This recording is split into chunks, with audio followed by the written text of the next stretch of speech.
जिन दो लग्नों की चर्चा है वो कर्क और वृश्चिक हैं। आपके लग्न से संबंधित 5 ऐसे सूत्र मैं कर्क से और 5 ऐसे सूत्र वृश्चिक से बताने जा रहा हूं जो 100%, यदि आपकी कुंडली में एक भी योग घटित हो रहा है तो 100% आप आजमा लीजिए घटित होंगे। सबसे पहली चर्चा कर्क की है।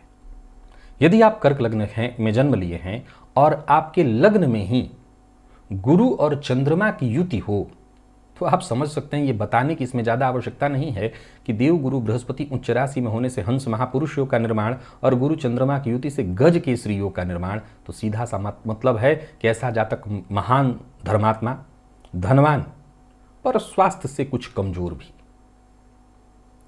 परंतु पूर्व जन्म का साधक होगा। दूसरा सूत्र कहता है लग्न में यदि चंद्रमा हो, सप्तम में मंगल हो, तो भी ऐसा जातक अतुल संपदा का स्वामी बनेगा। सीधी सी बात है कि मंगल सप्तम में उच्च लग्न में, चंद्रमा स्वगृही लग्नेश लग्न में होंगे और मंगल की दृष्टि से दृष्ट हो जाएंगे। मंगल इस लग्न में अगर देखा जाए तो दसम भाव के स्वामी बनते हैं और दशमेश बनकर के सप्तम में बैठ करके लग्न को देखेंगे। पंचमेश बनकर के पंचम भाव भी धन से संबंधित है, लग्न से इनका संबंध होना सीधी सी बात है जातक को। अब अलग बात है कि जातक के अंदर उग्रता होगी, क्रोध होगा, परंतु महाधनी होगा। बल्कि ये उग्रता तो उसके लिए पता भी नहीं चलेगा क्योंकि कर्क लग्न में थोड़ी आलस्य की स्थिति होती है, तो ये उग्रता समझ लीजिए कि उसी में मिल जाएगा, जाकर के आलस्य को कम करके जातक के अंदर उत्साह भर देगा। कर्क लग्न की कुंडली में मंगल को सर्वाधिक योग कारक ग्रह माना गया है। यदि ये मंगल कुंडली के पंचम में, सप्तम में, दसम में कहीं भी हैं तो सीधी सी बात है बलवान होंगे, उस अवस्था में विशिष्ट राजयोग का निर्माण करेंगे। कर्क लग्न की कुंडली में यदि सप्तम अथवा अष्टम का स्वगृही शनि हो, स्वगृही शनि, तो भी ये शनि जातक के दांपत्य को नीरस ही बनाएगा।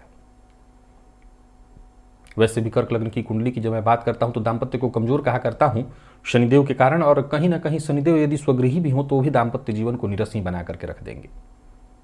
कर्क लग्न की कुंडली में यदि लग्न में गुरु, चतुर्थ में शनि और सप्तम में मंगल हो तो ऐसा जातक कर्क लग्न वाला निसंदेह अपने जीवन काल में अपने कार्यों के द्वारा विश्वविख्यात होगा। अगर किसी भी कुंडली में यह ग्रह स्थिति दिखाई पड़ रही है, आजमा लीजिए। अब और 5 सूत्र मैं वृश्चिक से संबंधित बताने जा रहा हूं। यदि आपकी जन्म कुंडली वृश्चिक लग्न की है, चंद्रमा, गुरु और केतु, ये तीनों ग्रह चंद्रमा, गुरु और केतु यदि वृश्चिक लग्न की कुंडली के 9वें भाव में दिखाई पड़ जाए तो ऐसा जातक विशेष भाग्यवान होगा। उसको कहने की आवश्यकता नहीं कि वृश्चिक लग्न की कुंडली में 9वें भाव में कर्क राशि होती है, वहां चंद्रमा स्वगृही, गुरु उच्च के और केतु इन दोनों के बलों को 5 गुना अधिक बढ़ा देंगे, तो इसमें कहां कोई संशय कि ऐसा जातक महाभाग्यवान हो, भाग्य उसका विशेष साथ देगा। वृश्चिक लग्न की कुंडली में यदि चतुर्थ में शनिदेव बैठे हों, तो वैसे तो ये शनिदेव स्वगृही होंगे, परंतु ये ठीक नहीं है। ये शनि जातक के दांपत्य को खराब करेंगे और कहीं ना कहीं जातक को, अगर विशेषकर वो पुरुष है, तो धीरे धीरे नपुंसकता की ओर बढ़ाएंगे, तो ये ठीक नहीं माना जाएगा। वृश्चिक लग्न की कुंडली में सप्तम भाव में शुक्र और शनि, शुक्र शनि और राहु, शुक्र शनि और राहु की युति हो तो ऐसा जातक पुरुष है तो पर स्त्रीगामी, स्त्री है तो पर पुरुषगामी अवश्य होगी। ज्यादा विचारणीय नहीं है सप्तम भाव में इन 3 ग्रहों का होना।